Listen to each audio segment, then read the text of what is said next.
Okay, this is a tutorial on how to use FileMaker Go. Step 1 is to make sure that FileMaker Go is downloaded to your device. And to do that, you go to the App Store and you pick FileMaker Go, which is this purple button here. So when you push that, that takes you into the app.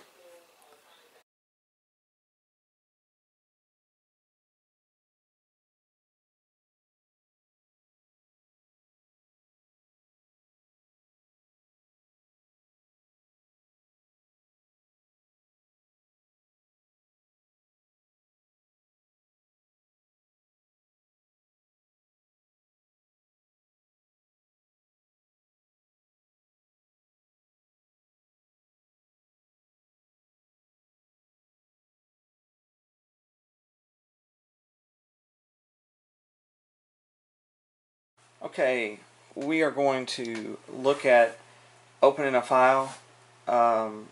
Every time that you open up your FileMaker Go after it's been off for a while or first time of the day, it's going to ask you for this information. It's going to ask for an account name and a password, and that's just a security feature that FileMaker has built in. I've tried to make those as easy as possible to navigate as I can, but you simply enter in your account name, which you will get from me. Just let me know you need it. I'll get you an account name and a password, and you enter that in that space provided here.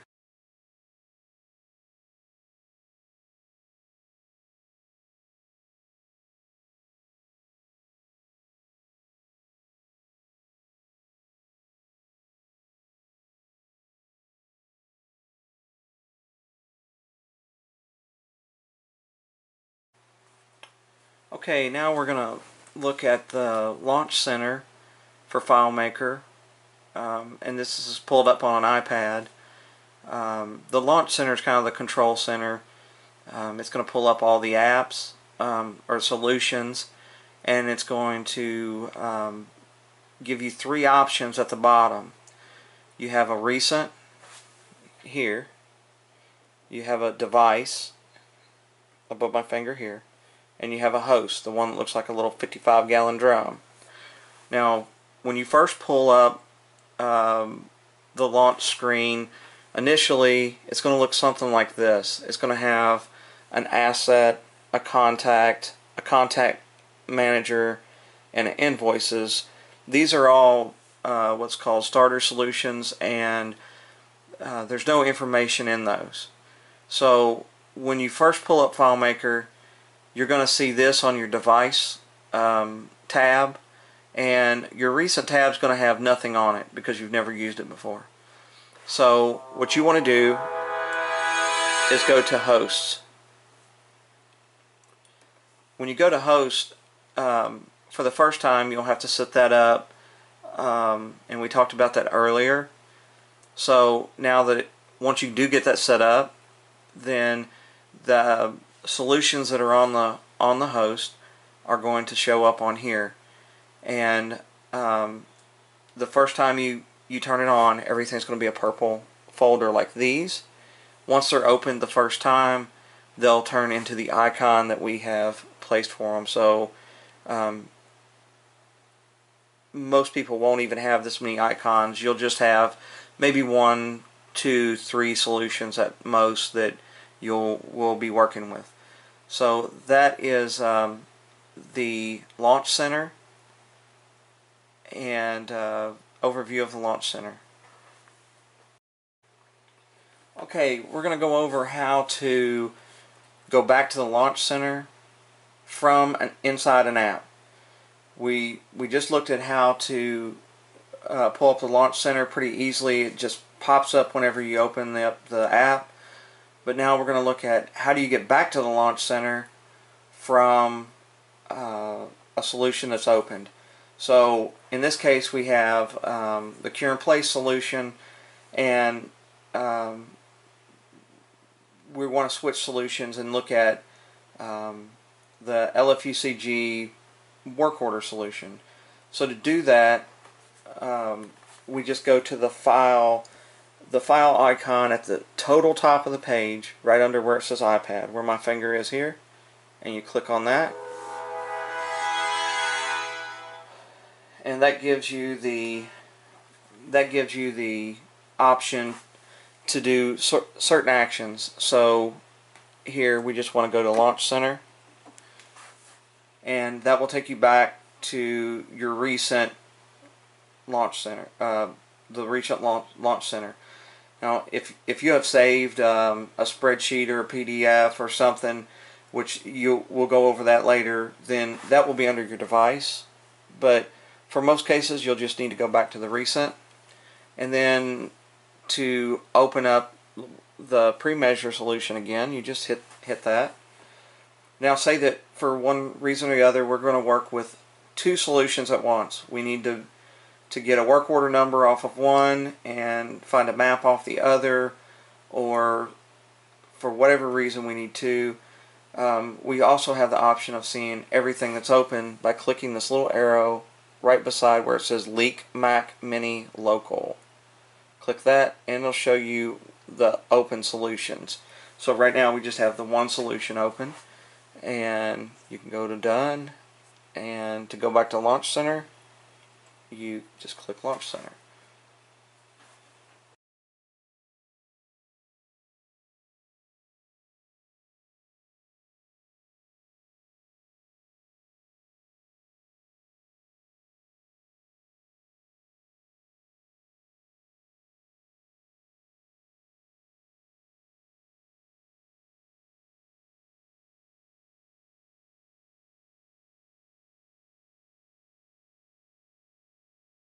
There's all kinds of different forms and lists and summaries and reports.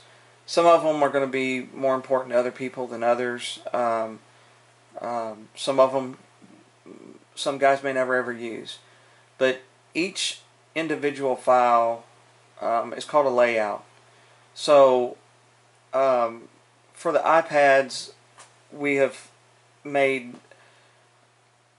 push button layouts so that you can navigate easy, and I'm going to show you how to do that right now. Right now we've got the Cure in Place pre-measure form opened up, and for whatever reason we want to see a wet out list, so we would go to the wet out list button and press it, and it changes the view and shows us the wet out for load number 216. Now, for the guys in the field, this will work for the guys that are doing the wet out. This is information they need to know. It also contains information that we have to give to the engineers and stuff like that. So for the guys that install the liner, they're going to pretty much go here, and that's going to bring up the install sheet, and anytime you see a tab like this, there's more than one form on there. So if we hit that Tech Info button,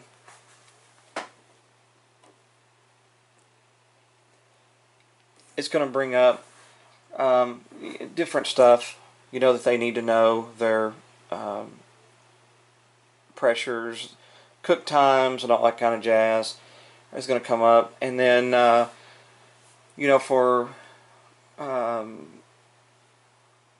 most guys, the easy button for us to look at what's completed and what's not is to this load list. So we go to load list, and it pulls up all of the liner that's on that load, and once it's completed, it also shows us completion date. So we know right now that we have 11 shots on that load until we're complete, so we have 9 more left. It gives us just a better idea of what, how to plan for the next wet out. When do we need to wet out? That kind of stuff. So it also is a quick view for the liner installation crew. They can look on there and see exactly where each shot is. They can see the manhole numbers, the length of the liner, that kind of stuff. And also, whenever you have one highlighted like this, if you need to see information on that, you can just click the pre-measure form or another item up here in the navigation bar, and that's going to bring you up to that certain record. So you don't have to sit and look for the record that you were looking at. It just brings it up to that certain record. So if you notice to the right of that navigation bar, we have two arrows. That's just to navigate between the two the two records. So if we push this, it takes us to the next record. We push it going the other way, it takes us to the previous record, and it's just a different way to scroll through it. And we have a show all button with a bunch of files on it that will show us everything that's in the solution. And if we want to just see one line segment or one load number, we can do that by pushing the search button, which looks like a magnifying glass, and you'll see that the screen flips over and everything on here is blank. Anything that's got a magnifying glass in that is a searchable field, and you can enter in multiple searches. You can enter in like a load number. We want to see what was on load 215. It brings up the keyboard, and we put 215 in there, press go, and it shows us that we had 6 records of 215. So now we can search through those and look at all the records that are in load 215. We could also go to the load list, and that was the one we were currently looking at, and we can see we had 1 through 6 shots there. We can also go to the work order list, and that load was 2,203.6 feet of bag, and we used this amount of resin and this amount of chemical. So we also use it to figure out the weight of the liner and that kind of stuff. So it all works together to give us a good, efficient product in the end.